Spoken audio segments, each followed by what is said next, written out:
चल निकल यहाँ से। ये पकड़ तेरे कीचड़े, आज के बाद मुझे यहाँ कभी दिखाई मत देना। सुन भाई, इस बूढ़े को ना यहाँ से 30 किलोमीटर आगे एक वृद्धाश्रम है, वहीं छोड़ना, उसके बीच में कहीं मत छोड़ना, ये वापस नहीं आना चाहिए। पर भाई साहब, आप अपने पिताजी के साथ इतनी बदतमीजी क्यों कर रहे हो? ये मेरे पिताजी है, मैं इनके साथ क्या कर रहा हूँ मुझे सब पता है। बूढ़े चल निकल यहाँ से।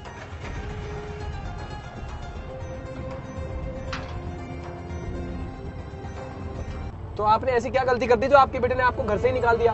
बेटा मेरे तो कुछ समझ में नहीं आ रहा, मैंने तो कुछ किया ही नहीं। मैं तो घर में बैठा चुपचाप खाना खा रहा था, ये अचानक आया गुस्से में और मुझे उठाया और घर से बाहर निकाल दिया। पर मकान तो आपका खुद का है ना, उसने कौन सा कमा के बनाया था?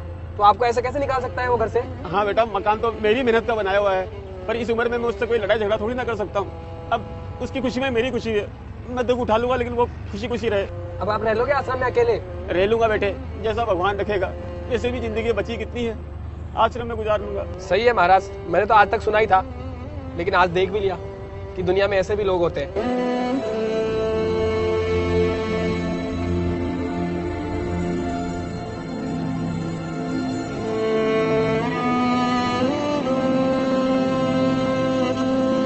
तो साहब, आगे आपका आश्रम। ठीक है बेटा।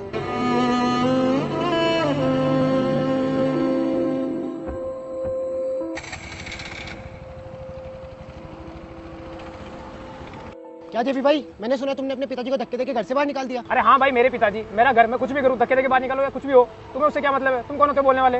हाँ, मैं तो कौन ही होता हूँ बोलने वाला, लेकिन उन्होंने पूरी जिंदगी तुम्हारे लिए इतना सब कुछ किया और तुमने उनके साथ बुढ़ापे में ये सब कर दिया। देखो भाई, कोई बेटा ऐसा नहीं करना चाहता है, लेकिन मेरी भी मजबूरी थी। और जब किसी इंसान को घर में बार बार जलील किया जाए ना, उससे अच्छा है कि उसे और कहीं रह लेना चाहिए। चलिए बाबूजी, मैं आपको वृद्धाश्रम ले चलता हूँ। बेटा तुम कौन हो? मैंने तुम्हें नहीं पहचाना। बाबूजी, मैं आपके ही बेटे का दोस्त हूँ, उसने ही मुझे बोला था कि आपको मैं वृद्धाश्रम तक आराम से पहुँचा दूँ। आराम से? बेटा अब जीवन में आराम बचा ही कहाँ है, जब सगे बेटे ने धक्के देके घर से बाहर निकाल दिया। अब तो कहीं भी जिंदगी काट लूंगा, मुझे तो वृद्धाश्रम की जरूरत भी नहीं है। बाबूजी, आपका बेटा इतना बुरा भी नहीं है, बस उसकी भी कुछ मजबूरियाँ हैं जो आपको बता नहीं सकता। अरे ऐसी भी क्या मजबूरी है कि मुझे खाना तक नहीं खाने दिया, धक्के मारकर मुझे घर से बाहर निकाल दिया? अच्छा तुम्हें बता दो, तुम बता दो। बाबूजी, मैं आपको वो बात नहीं बता सकता क्योंकि उसने मुझे कसम दी है। तो ठीक है, फिर मुझे भी जरूरत नहीं है, ना तुम्हारी ना तुम्हारी आश्रम की, मैं कहीं भी जाके रह लूंगा।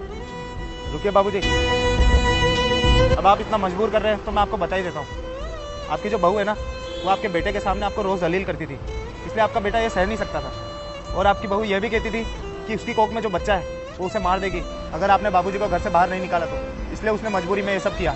अच्छा अब समझ में आया, उसने मेरी भलाई और मेरे होने वाली पोते की भलाई के लिए सब कुछ किया, अपने आप में बुरा बना लिया। अब बेटा मैं सारी बात समझ गया, अब तुम मुझे वृद्धाश्रम छोड़ दो, मैं अब यहीं रहूंगा। आइए बाबूजी।